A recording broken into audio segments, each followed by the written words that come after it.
Hello friends. তো আজ আমি কোনো রান্নার ভিডিও নিয়ে আসিনি, আমি একটা প্রশ্নের উত্তর দিতে এসেছি তোমাদেরকে। তো তোমরা অনেকেই আমাকে জিজ্ঞেস করেছো, দিদিভাই তোমার কি হয়েছে, দিদিভাই রিনা তোমার কি হয়েছে, সবাই জিজ্ঞেস করেছো। তো আমি ঠিক মতো উত্তর দিতে পারিনি, তো আজকে বলছি। তো ছোটো মেয়ের প্রায় 1-1.5 মাস মর্নিং স্কুল হতো। তো আমি ভোরবেলা 4টের সময় উঠতাম, 4:30 সময় আমি স্নান করতাম। এরকম প্রায় 1.5 মাস 4:30 সময় চান করেছি। এটা গেল 1 নম্বর। 2 নম্বর কারণ হচ্ছে, রাতের বেলা আমি শুতাম প্রায় 12:30-1টায়, ঠিক 3:30 পৌনে 4টে উঠে যেতাম। এটা হচ্ছে 2 নম্বর কারণ।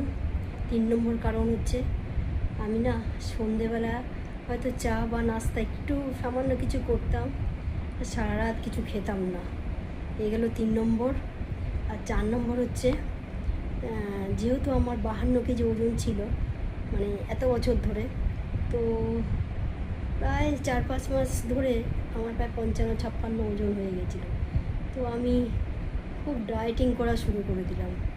তো মোটামুটি আমি বিশ্রাম খুব কম করতাম, মোটামুটি সারাক্ষণ কাজের মধ্যে থাকতাম। তো একদিনে তো হয়নি শরীর খারাপ, এইসব অনেক কারণে তো আমার প্রায় নিউমোনিয়া হয়ে গেছে। এখন পুরো বেড রেস্ট।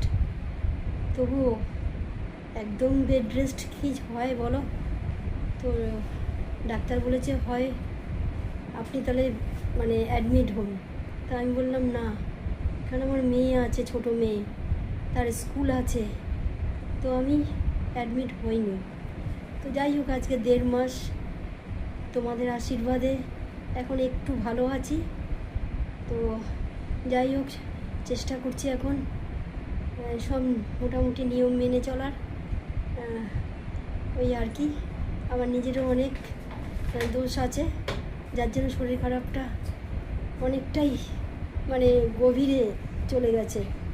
তো যাই হোক, এখন একটু ভালো আছি। তো রইল বাকি এই যে আমার সাজ, আমার এই সাজটা আমি ঘরেই শুয়েছিলাম। তো আমার ছোটো দেওরের বিয়ে বলতে সেরকমভাবে বিয়ে হচ্ছে না, তবুও মোটামুটি ঘরেই আর কি কিছু সামান্য লোকজনের আয়োজন করেছে। তো এখন আমি শুয়েছিলাম, আমার দেওর বারবার এসে বলছে, বৌদি একটু শাড়ি পরো। তো আমি দেখো তোমাদের সাথে কথা বলতে বলতে হাঁপিয়ে গেছি কীরকম দেখো। যাই হোক, ওই তবুও সামান্য একটু সাজ করেছি। যাই হোক, তো তোমরা সবাই ভালো থাকবে, সুস্থ থাকবে। তো টাটা বন্ধুরা, শেষ করছি এখানেই।